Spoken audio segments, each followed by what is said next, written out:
Escalation उस level पर और किस तरीके से अब आगे और हमले हो सकते हैं, जिस बात का आपने जिक्र किया, वही अगली बड़ी खबर है, क्योंकि अब वार्ता फेल बमबारी शुरू। और आपको बता दें, वार्ता फेल बमबारी शुरू इसलिए क्योंकि अब ईरानी डेलीगेशन की हत्या की साजिश को लेकर भी खबर है और वार्ता फेल होते ही डेलीगेशन की हत्या की आशंका। ईरानी विदेश मंत्रालय के प्रवक्ता बाकई ने बड़ा आरोप लगाया, अमेरिकी नीति और मीडिया हत्या की खुली सिफारिश कर रहे हैं, हिंसा, हत्या, जबरन वसूली को बढ़ावा दे रहे हैं। ईरानी डेलीगेशन की हत्या की साजिश, खबर क्या है? पाकिस्तान पहुंचे ईरानी डेलीगेशन की हत्या की साजिश को लेकर खबर है। बातचीत फेल होने पर ईरानी वार्ताकारों की हत्या की सिफारिश और ईरानी विदेश मंत्रालय के प्रवक्ता ने वॉशिंगटन पोस्ट के एक लेख का जिक्र करके ये गंभीर आरोप लगाए हैं। अब्बास अरागची और ईरानी संसद के स्पीकर कालिबाफ पर हमले की आशंका जाहिर की है। अमेरिकी मीडिया और रणनीतिकारों पर हत्या के लिए उकसाने का आरोप लगाया है और पोस्ट में भी लिखा गया, ईरानी नेतृत्व को खत्म करे जिन्हें बातचीत के लिए बख्शा गया। ट्रंप की पसंद के मुताबिक बात न होने पर हत्या की ये चेतावनी। वहीं एक और सबसे बड़ी खबर है कि अब सामने आई है ईरान अमेरिका फेल होने की वजह, जहां ईरान अमेरिका में 4 शर्तों पर बात नहीं बनी। स्ट्रेट ऑफ हार्मूज पर नियंत्रण, परमाणु कार्यक्रम को लेकर मतभेद, ईरानी सहयोगियों पर हमले को लेकर दोनों में ठनी। ईरान का दावा, जो जंग में हासिल नहीं कर पाया अमेरिका, वो बातचीत में मांग रहा था। ईरान पर जारी प्रतिबंध हटाने के लिए तैयार नहीं था अमेरिका।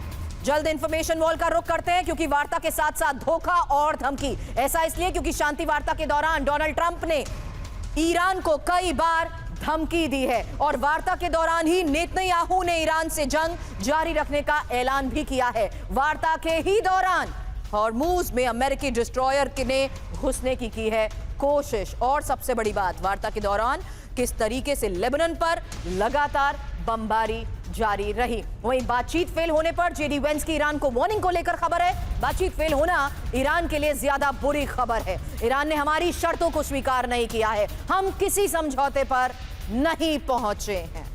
लेकिन सवाल है कि जिम्मेदार कौन है, क्योंकि यहां देखिए किस तरीके से अमेरिका अपने रुख पर कायम रहा। साफ कहा, परमाणु हथियार पर भरोसा नहीं मिला है, जबकि ईरान की तरफ से अमेरिकी पक्ष कुछ ज्यादा ही मांग कर रहा था। ईरान ने तो यह तक साफ तौर पर कह दिया कि अमेरिका की ज्यादातर मांगे गैरकानूनी है, जबकि अमेरिका साफ कर चुका है कि यूरेनियम नष्ट करने पर ईरान तैयार नहीं हुआ है।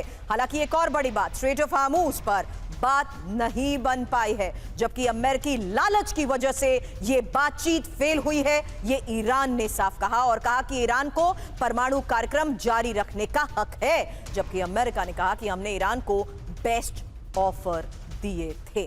एक और बड़ी बात, बिना समझौते के हम लोग लौट रहे हैं, ये अमेरिका साफ कह चुका है, जबकि हॉर्मूज स्ट्रेट पर अमेरिकी मांगे नाजायज है, ये ईरान ने साफ कर दिया है।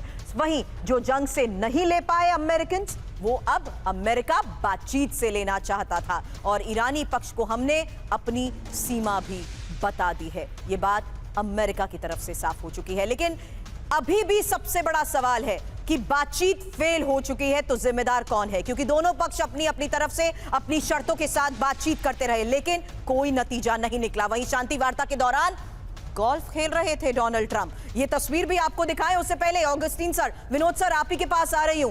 अब दोनों बातचीत फेल होने के अपने अपने तर्क भले ही दे दें, लेकिन दोनों की अगले फेज ऑफ ऑपरेशन को लेकर तैयारी भी पूरी है। इसीलिए वो सवाल अभी भी है सर, इस फेज ऑफ ऑपरेशन को देखते हुए क्या अचीव करने की कोशिश की जाएगी। और ऐसे में सवाल सर उन आइलैंड्स को लेकर है जहां बातचीत से पहले खर्ग आइलैंड को लेकर, खर्ग द्वीप को लेकर भी अमेरिका की तैयारी और एक्शन से संकेत मिल चुके थे।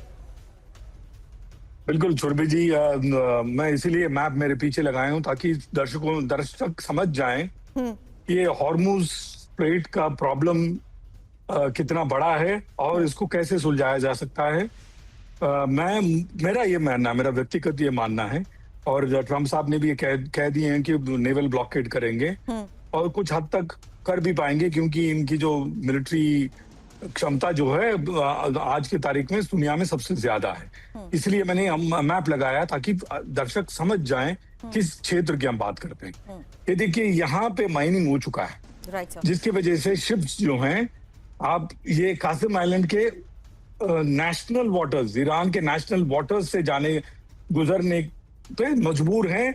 और जब आप नेशनल वाटर से गुजरते हैं, आपको लाजमी है, एम क्लॉज ये कहता है कि आपको पैसा देना होगा, क्योंकि आप ईरान के जो क्षेत्र हैं वो उधर से गुजर रहे हैं। लेकिन अभी जो काम चल रहा है ये है दुबई, रसल खैमा इसको, ये जो पेनिनसुला है, इस पेनिनसुला के इस तरफ आपका जुबैर आ गया है, फिर नीचे जाकर के मस्कट पे पहुंचता है। यहाँ पे बड़ी शिप्स नहीं जा सकती हैं सुरभि जी, Right, sir. छोटी शिप्स जा सकती हैं।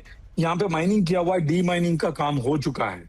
ड्रेजर एक शिप होता है जो जमीन को जब, या जो सतह होती है पानी की, उसको साफ करके गहरा करता है। Right. ड्रेजर कहते हैं उस शिप को। Right. ड्रेजिंग ऑपरेशंस यहाँ कमेंस हो चुका है। ओके तो शिप्स क्या करेंगे, हाँ। दुबई के किनारे किनारे 5-6 किलोमीटर के किनारे किनारे ये आइलैंड के चारों तरफ से हो करके यहां से निकल आएंगे।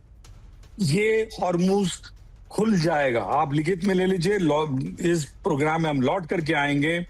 हॉर्मूज एक लिमिटेड एस्पेक्ट में खुल जाएगा, इसमें कोई दो राय नहीं है, और अमेरिका ये करने का सक्षम है। असली तस्वीर क्या है ये हमें दर्शकों को बता रहा हूं संक्षेप में। अमेरिका ये चाहता है ईरान की ताकत सीमित हो, और ईरान ये चाहता है कि उसकी ताकत, जो मौजूदा ताकत है, मतलब 68 से 80% जो इनका यूरेनियम का एनरिचमेंट है, Right, sir. उस ताकत को मान्यता मिले। ये दोनों आपस में इम्पॉसिबल है। इसी वजह से मैं कह रहा हूं, ये हम लोग फौज में नेट असेसमेंट करते हैं।